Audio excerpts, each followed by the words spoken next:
Continuando con la práctica de ley de Snell, de ley de refracción, tenemos el problema 3.8, que dice: cuando el aire se calienta, disminuye su densidad.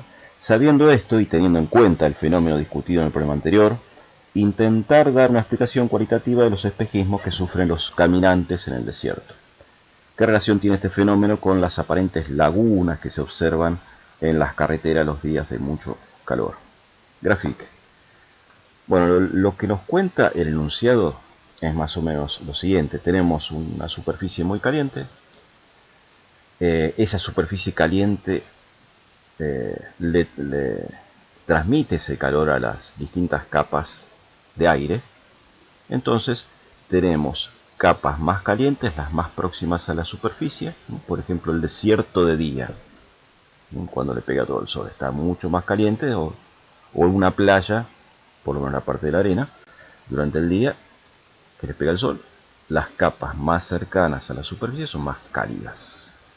Eso hace que tengan menor densidad. Entonces son una serie de capas de cada vez menor densidad. Todo es aire. Esto es simplemente un modelo gráfico de cómo se podría interpretar este tipo de problema. Insisto, entonces, una serie de capas cada vez, a medida que me alejo del suelo, de mayor densidad. Eso genera un mayor índice de refracción. La diferencia debe ser pequeña, ¿no? Es 1, y piquito, pero suficiente como para intentar analizar este problema desde este punto de vista. Digamos, es un fenómeno que ocurre, la cuestión es explicarlo, ¿no? Entonces tenemos una serie de capas con cada vez mayor densidad y mayor índice de refracción. Entonces, por ejemplo, los rayos del sol, ¿no?, de una fuente de luz, inciden sobre estas capas.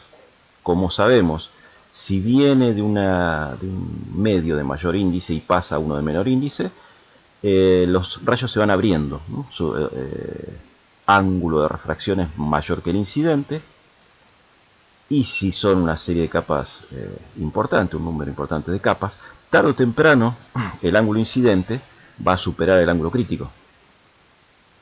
En el ángulo crítico el rayo se iba justo por la interfase. Bueno, si supera el ángulo crítico, acá hay una serie de refracciones, espero que se entienda que estoy graficando. No grafico todas las normales y todos los ángulos incidentes y refractados, sino que quiero ir a el que más me interesa, que es: tarde o temprano va a haber un ángulo que supere el ángulo crítico.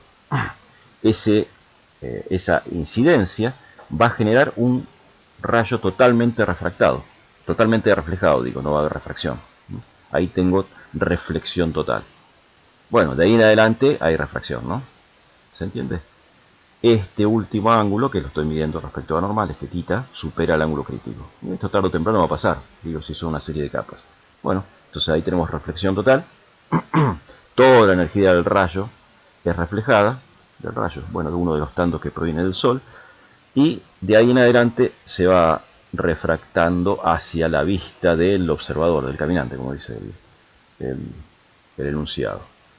Y ese último rayo, que llega más o menos a la altura de la vista, le da la impresión al observador que la fuente de luz está en línea recta. ¿Por qué? Porque los rayos en condiciones normales se mueven en línea recta. Así que esta es una explicación física más o menos sencilla, esquemática, del fenómeno de ilusión óptica, por lo menos del cual nos habla el problema, ¿no?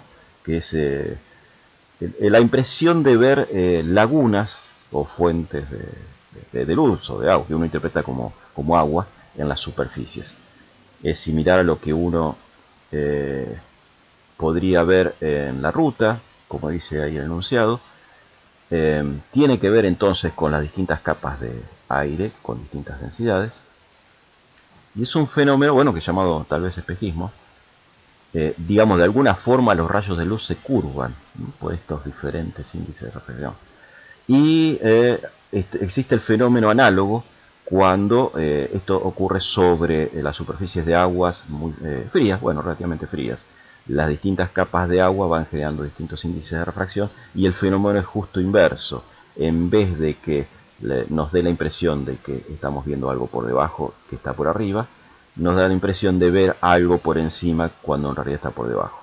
Estos dos fenómenos se pueden explicar de esa forma esquemática, por lo menos las lagunas en las rutas, sobre todo, los días que les pega el sol, nos da esta impresión. En general son superficies que se calientan bastante y de ahí proviene esa ilusión óptica.